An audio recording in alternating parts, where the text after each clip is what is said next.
Salut les amis, c'est Samus Maximus pour vous servir. Comment allez-vous? Alors, du coup, ouais, de retour, hein, de retour, car bon, comme je me suis lancé sur la vague Soral Judo, mais que j'ai plus vraiment envie de parler de leur clash, je me suis dit pourquoi ne pas décortiquer une ancienne interview d'Alain Soral que j'ai trouvée intéressante. Donc voilà, je suis sur cette chaîne-là, que tu peux voir. Et donc l'interview date de 2009 quand même, hein. 2009 et Soral disait déjà des choses très intéressantes. Donc on va écouter un peu ce qu'il va dire et on va analyser cela ensemble. Donc d'ailleurs, n'hésite pas à réagir par commentaire, que tu sois d'accord ou pas d'accord avec ce que tu vas entendre. Hein, tant qu'on n'est pas dans l'invective, moi, il y a aucun souci. J'autorise sans problème les commentaires qui ne vont pas dans mon sens. Hein, on fait vivre la chaîne par le biais d'interactions. Et donc voilà, tu peux me dire si tu n'es pas d'accord. Et si tu es d'accord, n'hésite pas non plus, hein. Et n'oubliez pas le petit like, l'abonnement si ce n'est déjà fait, et la petite cloche. Donc on commence. La démocratie et le salariat, c'est strictement antithétique. Il ne peut y avoir de démocratie, si on veut être sérieux, que dans un monde de petits propriétaires, c'est-à-dire où chacun est maître de lui-même. Dès lors qu'on sort de l'échelle humaine, c'est-à-dire du monde des petits propriétaires, des petits producteurs, etc., on s'éloigne forcément de la démocratie. Alors après, c'est le problème, c'est comment on fait un Airbus avec des PME, ce qui veut dire que dès qu'on est dans des grosses structures, il faut qu'elles soient sous contrôle du peuple, c'est-à-dire de l'État, mais d'un État dans un système démocratique. Le salariat est quand même, il faut oser le dire, dans grande partie une infantilisation. C'est-à-dire que quand tu es propriétaire de tes moyens de production, tu es ton propre patron, tu fais le boulot parce que si tu le fais pour toi, tu vois. Alors que quand tu es salarié d'une structure qui devient de plus en plus abstraite, c'est comme quand tu es à l'école et que tu essaies d'avoir la moyenne et que tu te planques. Tu vois ce que je veux Ouais. dire? C'est-à-dire qu'il y a une déresponsabilisation. Il y a un rapport aussi effectivement froid. C'est-à-dire que tu n'en as rien à foutre. Avant Ford, Alors oui et non. En fait, globalement, je suis tout à fait d'accord avec ce qu'il vient de dire. C'est vrai que le salariat est une forme d'aliénation, vu que quelque part, tu travailles pour une boîte qui ne t'appartient pas. Et c'est là, en fait, qu'il a un peu tort, c'est quand il dit que tu travailles, mais quelque part, tu en as rien à foutre. Moi, je connais des salariés qui se donnent corps et âme, pour, une boîte, qui ne sont pas les leurs. Et justement, je trouve ça très con, mais peut-être que Soral a été très peu ou voire n'a jamais été salarié, donc peut-être que c'est un monde qu'il connaît, mais de loin. Mais moi, en tant que salarié, même si actuellement je suis en pause, mais je vais pas te raconter ma vie, mais en tant que salarié, crois-moi que des salariés qui se donnent corps et âme pour une entreprise qui ne leur appartient pas, il y en a un paquet. Et bon, effectivement, après, ça fait mal au cœur, hein, de voir les gens s'aliéner comme ça, mais le problème, c'est que quand tu parles avec eux, tu discutes avec eux, tu essayes de les raisonner un peu. Bon, ça te dit: «Oui, mais non, mais mon travail, c'est ma vie, je gagne ma vie grâce à ça et gna gna gna et ceci, cela». Alors que bon, concrètement, non, tu gagnes rien du tout. On te donne juste assez pour que tu puisses te relever le lendemain, payer tes factures, payer ton loyer le mois suivant, payer ta bouffe et retourner au boulot. De manière indéfinie, d'accord? C'est tout ce qu'on te donne, c'est tout ce qu'on te jette comme, os à ronger. C'est tout.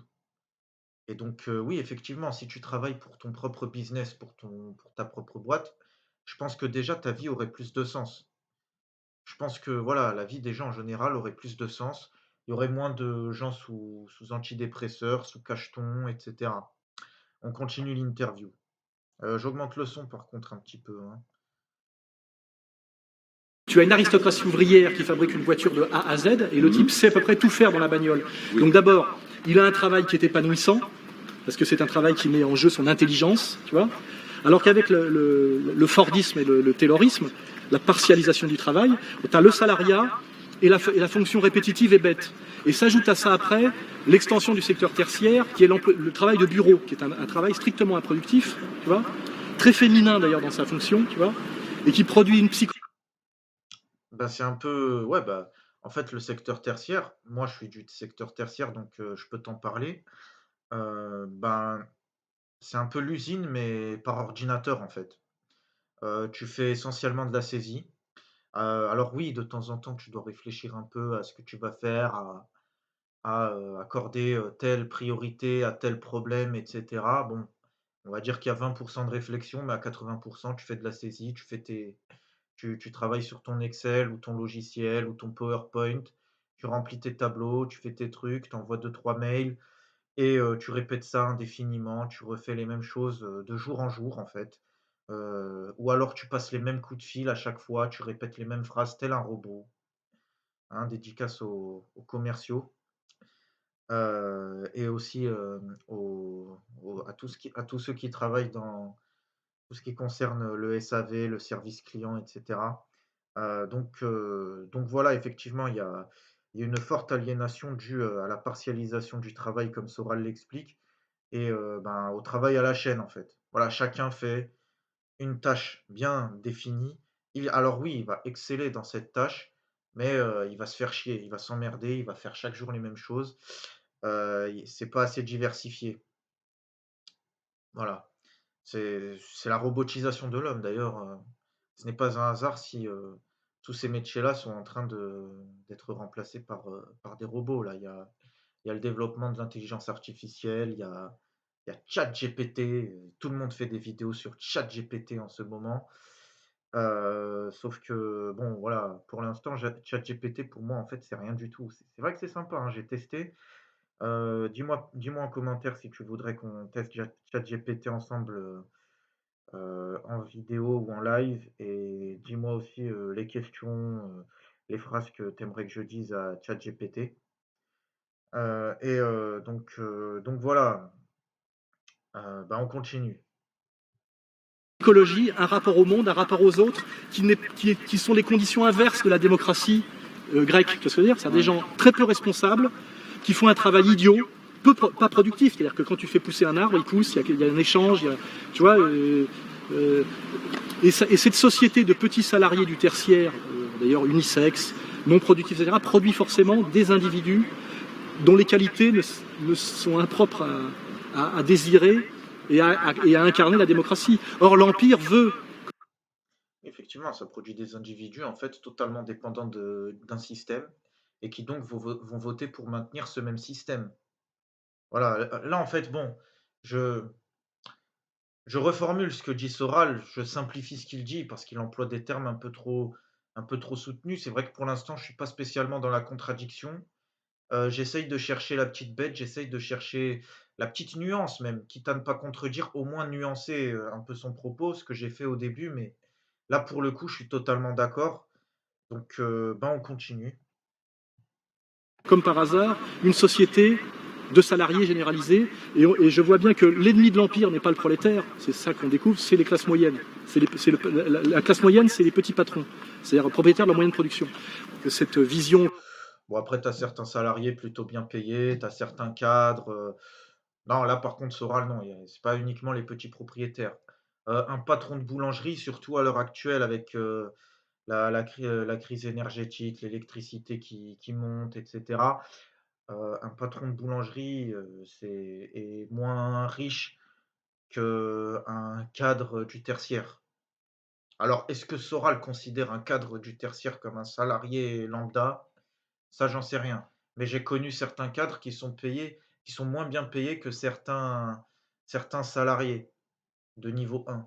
Tu vois? C'est compliqué. Après, le monde de l'entreprise, c'est très flexible. C'est chaque entreprise qui fonctionne un peu à sa manière. Tu as les entreprises où le cadre sera payé minimum 3 000 4 000 € net, par mois et tu as d'autres entreprises qui fonctionnent autrement, qui vont te donner le statut de cadre, histoire que tu te sentes un peu, voilà, que tu puisses te la péter un peu, que tu te crois important, en fait, mais qui vont quand même te payer le SMIC ou un petit 2 000 €, hein. Ça arrive aussi, hein. Faut pas croire, ça arrive aussi. Donc voilà, tout ça pour dire que Soral parle de catégories, hein, il généralise et il le fait exprès parce que tu es obligé de catégoriser pour émettre une analyse, d'ordre générique. Mais la réalité est plus flexible, elle est plus diversifiée que ça, d'accord? Donc on continue. Classe contre classe est fini, et aussi parce qu'il y a eu, et ça c'est Il n'y a Les- pas une classe possédante extrêmement riche, une jet set, des gens vivant totalement hors de la Oui, réalité, oui. d'ultra Mais fonctionnaires, de c'est pas très les hauts bourgeois, fonctionnaires. ça. Non, c'est plus Les cons, bourgeois, c'est plus bourgeois. les cons et les petits merdeux qui parlent de lutte des classes avec leur savoir de nains, tu vois, pensent encore qu'il y a des bourgeois et des prolétaires et pour eux le bourgeois c'est le mec qui a une belle maison à côté de chez eux, tu vois, c'est-à-dire un mec qui est patron d'une PME qui est en train de crever, tu vois, c'est-à-dire ils n'identifient pas qu'un techno-gestionnaire salarié est infiniment plus un agent du capital qu'un petit patron. Donc le problème c'est que moi je veux bien qu'on parle de possédant et de possédé. C'est vrai, bah oui, là, justement. En fait, c'est marrant parce que alors je tiens quand même à dire que cette interview, je l'ai écoutée il y a quelques jours. Là, je suis revenu, sur cette interview, mais sans l'avoir réécoutée au préalable. Donc, je ne savais plus, parce que je peux pas me souvenir de tout ce que j'ai écouté, dans une vidéo aussi, hein. Je suis pas Einstein, mais en fait, il a anticipé un peu mon interrogation. Il vient de t'expliquer là, ce que j'expliquais juste avant. En gros, qu'un patron de PME n'est pas forcément plus, alors lui, il dit agent du système, moi j'avais dit plus riche, peu importe, plus agent du système qu'un salarié du tertiaire. C'est vrai, oui, un salarié, il est bien plus agent du système qu'un patron de PME, même si ça reste théorique.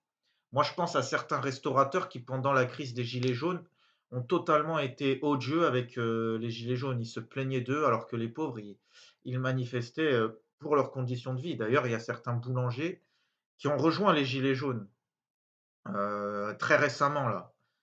Comme quoi, voilà, fallait pas crier au loup, à l'époque. Mais bon, ça arrive, aussi que certains patrons de PME soient agents du système parce que bon, on vit quand même dans un système où certaines entreprises après peuvent être subventionnées par l'État, peuvent recevoir des aides et cetera. D'accord? Les restaurateurs notamment, à qui j'en veux un petit peu, hein, pour, les gilets jaunes. Alors moi, je suis pas gilet jaune, mais j'éprouve un profond respect à l'égard de ces manifestants, dont beaucoup ont fini avec, un œil ou une main en moins, d'accord? Voilà, il faut quand même s'en rappeler. Et il y avait également la crise, soi-disant sanitaire avec la maladie qu'on n'a pas le droit de nommer, hein, le caca-19. Ben, pendant le caca-19, les restaurateurs, ceux qui étaient pour que les restaurateurs ouvrent malgré le confinement et cetera, c'était nous, c'était les anti-pass, ceux qui allaient devenir les anti-pass par la suite. Sauf que quand il y a eu le pass, hein, là, les restaurateurs, ils nous ont pas laissé entrer, tu vois? Donc finalement, en fait, je suis d'accord avec ce que dit Soral, parce qu'encore une fois, il catégorise, il généralise. Mais dans la réalité, c'est toujours plus complexe, tu vois? Et c'est pour ça que j'ai voulu rebondir sur cette interview, parce que c'est bien de nuancer. On continue. Mais c'est des concepts et des catégories qui sont dialectiques et qui ont bougé. Or, il s'est passé depuis les années 60, notamment en France, une extension du secteur tertiaire, qui sont des gens qui ne sont ni prolétaires ni bourgeois, mais qui sont des salariés de ce qu'on appelle les couches moyennes salariées, et qui s'identifient à des petits bourgeois sans être propriétaires de leurs moyens de production, qui méprisent les prolétaires alors que ce sont finalement des petits cols blancs qui ont des conditions de vie très proches des cols bleus, tu vois ce que je veux dire. Donc, il n'est plus possible aujourd'hui de vendre sur le plan idéologique comme sur le plan structurel, un combat de classe, tu vois, classe contre classe. Et donc aujourd'hui, c'est effectivement les classes sociales existent, mais la complexification des rapports de classe fait qu'aujourd'hui, ce qu'il y a, pour moi, il y a une oligarchie, c'est-à-dire une hyperclasse, dont parle Attali très bien, il y a une hyperclasse qui est en haut, et une oligarchie financière. Il y a une sous-classe de gens qui sont totalement désocialisés, qui sont ce qu'on appelle les sous-prolétaires, qui sont des parasites aussi, puisqu'ils vivent des aides sociales. Et ceux qui payent pour cette surclasse et cette sous-classe sont les classes moyennes. Parce que ceux qui sont pressurés par l'impôt, c'est les classes moyennes, tu vois. Et il y a après un glacis des couches moyennes. Alors, je comprends ce qu'il dit. C'est vrai, il y a tout plein de gens qui travaillent, qui payent des impôts, et cetera. Mais dans les classes moyennes, tu as beaucoup de salariés, hein. Je suis désolé, tu as des patrons de PME, voire TPE, qui pour moi sont pauvres. Après, il était en 2009 quand il a dit ça, hein.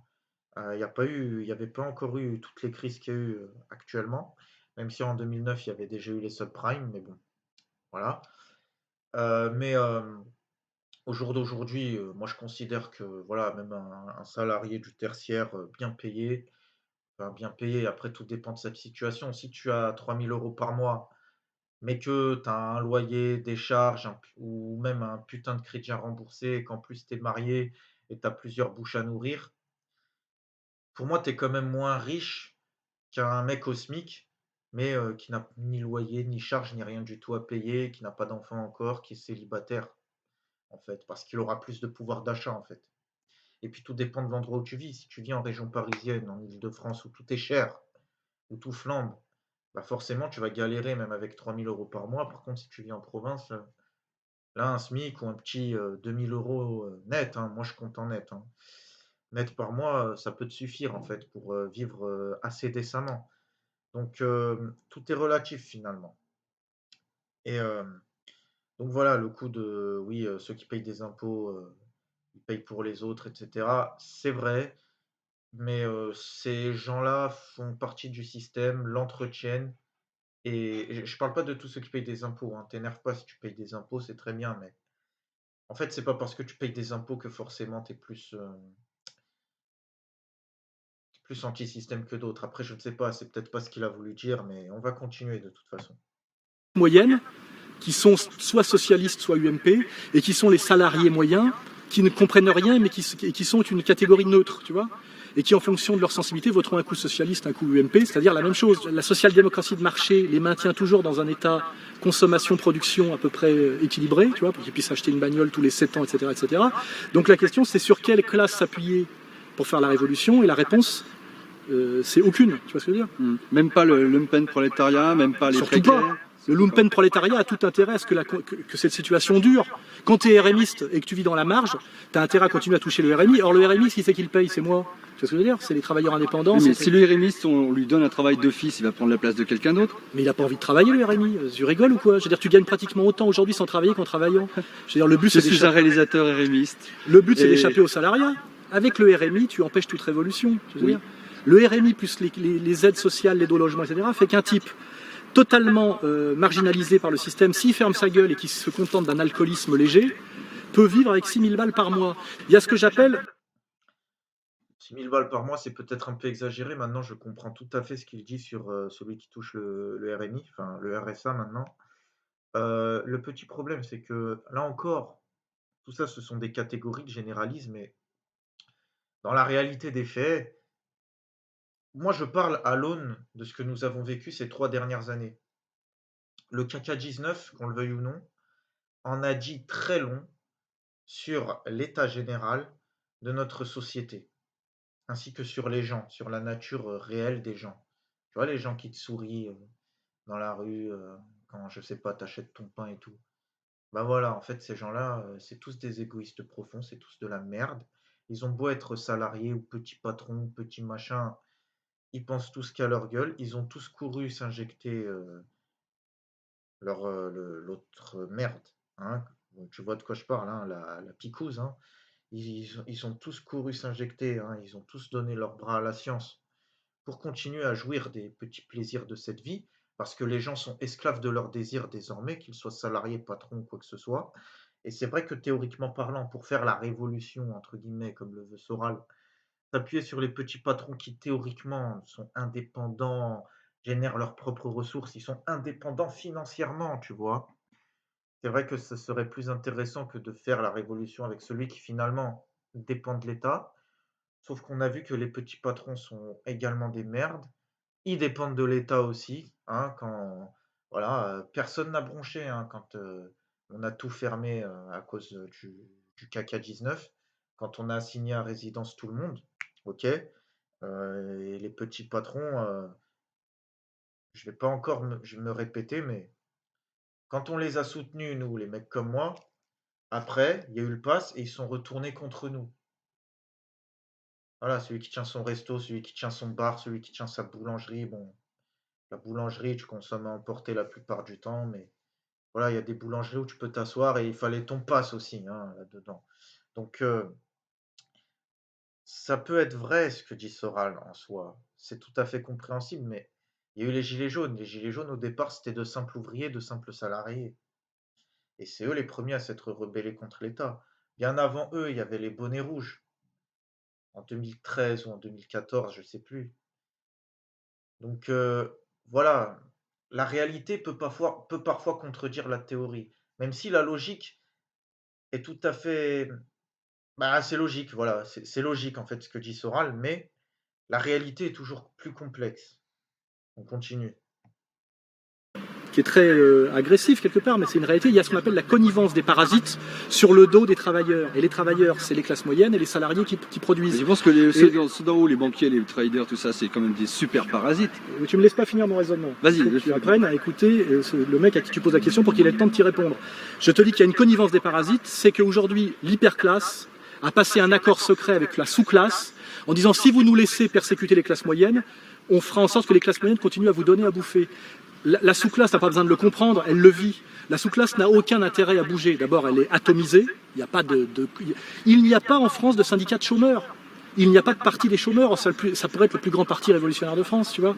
Or, il y a une sociologie du chômeur et du désocialisé. Il y a plein. Tu vas à Bayonne devant la gare, il y a plein de clodos, de RMistes avec des clébards qui sont des alcoolos. Ces mecs-là, tu peux les manipuler comme tu veux dans tous les mouvements. Tu leur donnes 10 euros, ils vont passer à tabac des mecs, ils vont briser une grève, ils font n'importe quoi. Ils n'ont aucune conscience politique. On sait très bien que le sous-prolétariat n'a jamais eu aucune conscience politique. C'est théorisé par Karl Marx, tu vois. Et ça a toujours. Ouais, le fameux lumpenprolétariat. Bah, en soi, je comprends tout à fait la logique du raisonnement de Alain Soral. Mais encore une fois, moi j'ai fait quelques manifs à l'époque contre le pass.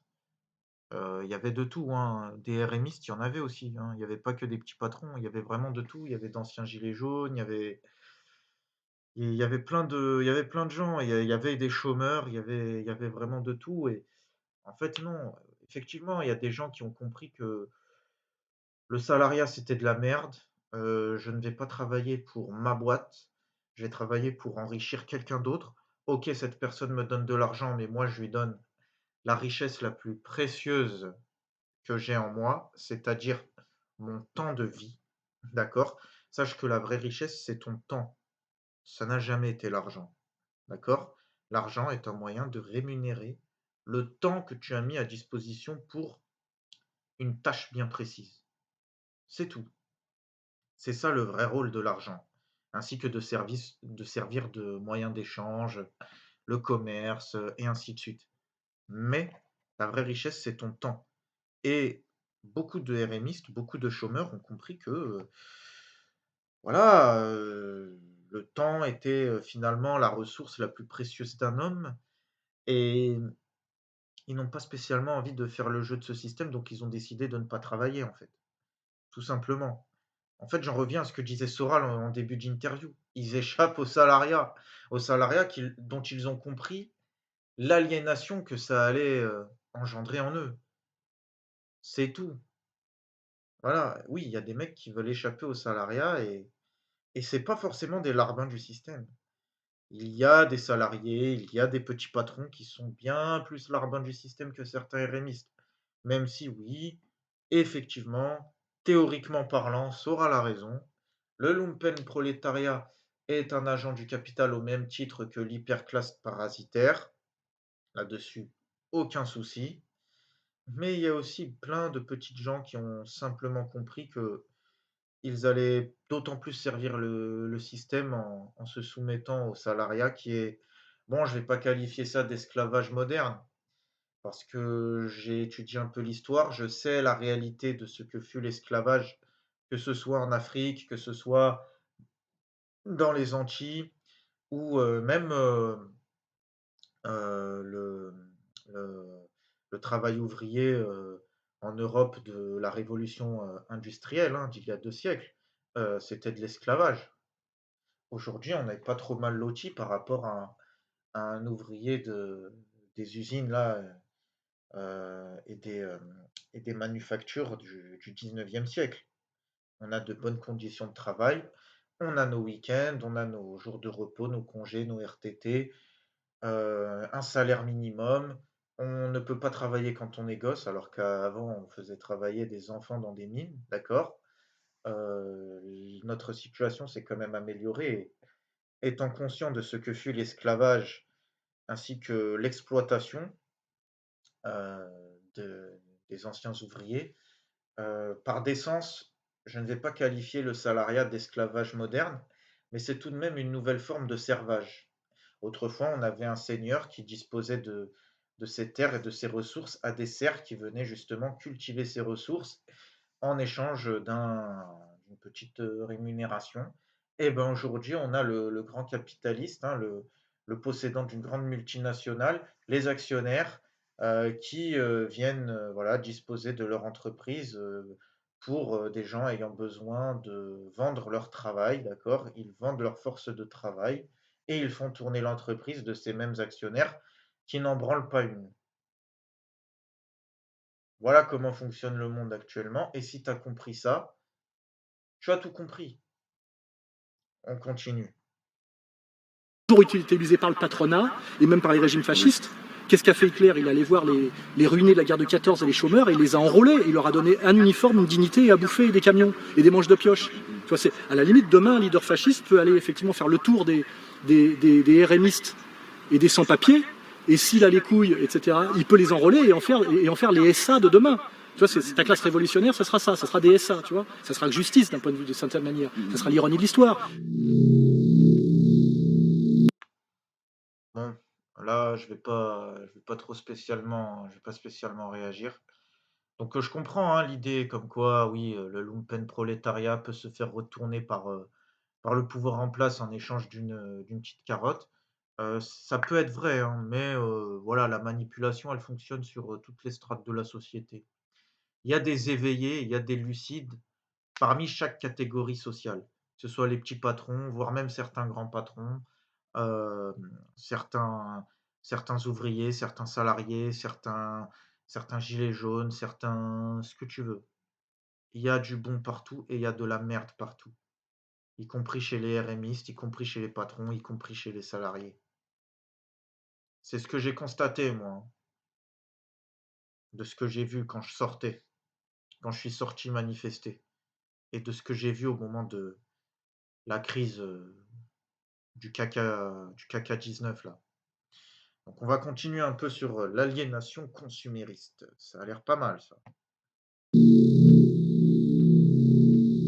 Un type qui n'a pas de dimension et d'enracinement est un névrosé.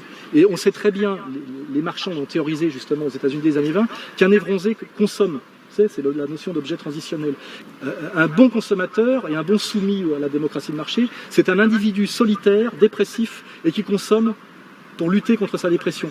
C'est le pire des citoyens, mais c'est le meilleur des sujets de l'empire marchand.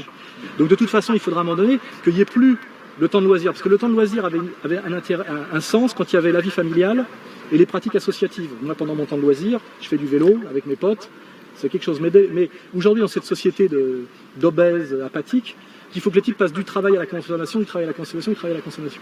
Tu vois? C'est-à-dire, il est vendeur chez. Ce qui est marrant, c'est la vision. Il est vendeur chez Virgin, et quand il n'est pas vendeur chez Virgin, il est client chez Virgin, tu vois ce que je veux dire? Il passe d'un côté à l'autre de la caisse sans sortir du Virgin, tu vois, du Virgin Megastore, qui est d'ailleurs un environnement global avec le restaurant, la salle de cinéma. Tu vois bien qu'il y a le centre commercial est un monde clos.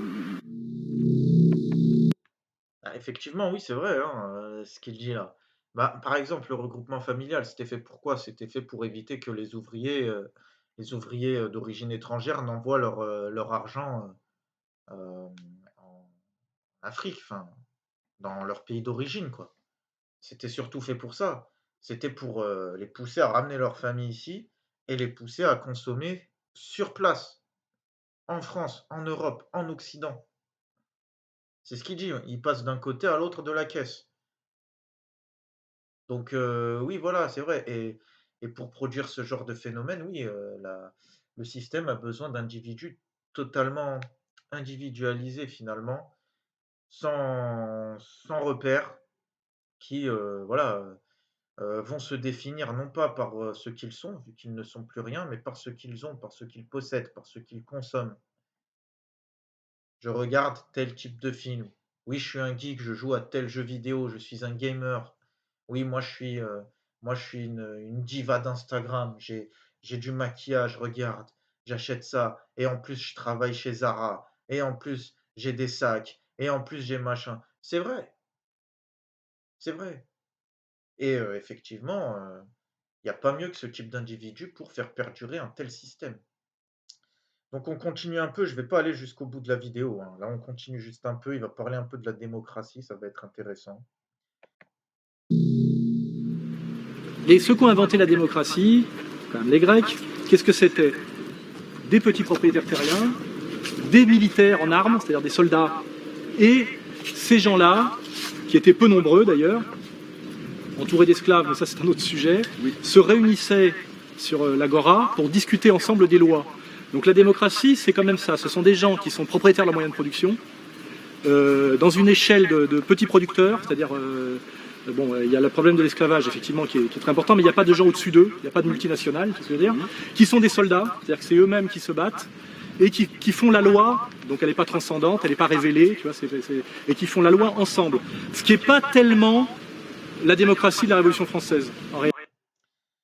Bah, c'est vrai que la démocratie à la grecque, bon, déjà, le monde n'était pas tel qu'il est aujourd'hui, on était beaucoup moins connecté et encore moins interconnecté qu'on ne l'est actuellement.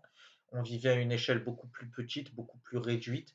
À l'époque, il n'y avait pas d'État-nation, il n'y avait pas d'union continentale, il y avait des cités-États. Le modèle de société à l'époque, c'était la cité-État, d'où le terme de citoyen d'ailleurs. Si tu te réfères bien, la citoyenneté, ça a été inventé en Grèce, mais on vivait dans des cités. Il y avait la cité d'Athènes, il y avait la cité de Sparte, il y avait la cité de Rhodes, il y avait plusieurs cités, d'accord?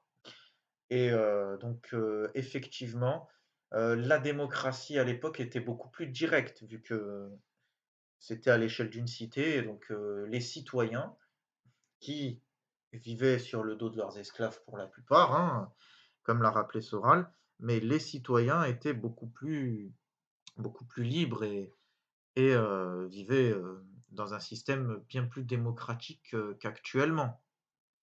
Donc là, il va parler de la Révolution française. La Révolution française est le produit d'une époque où déjà le modèle d'État-nation apparaissait.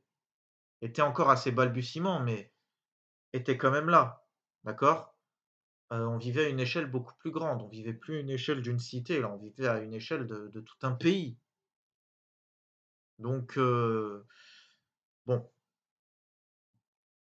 Réalité, tu vois, qui a beaucoup plus à voir avec le marxisme d'une certaine manière et les grandes visions eschatologiques et la délégation, tu vois ce que je veux dire, où des types pensent à la place des autres et qui donne d'ailleurs c'est le grand hiatus entre l'Amérique et l'URSS que j'ai compris tardivement. En réalité, les vrais démocrates respectables américains, c'est la classe moyenne qui revendique son autonomie. C'est la vision quelque part de Audiard, tu vois, le petit patron à qui on la fait pas, le patron de bistrot, le chauffeur de taxi, et qui tient à son indépendance et qui veut qu'il y ait personne au-dessus de lui et qu'il n'y a pas trop de gens en dessous de lui non plus.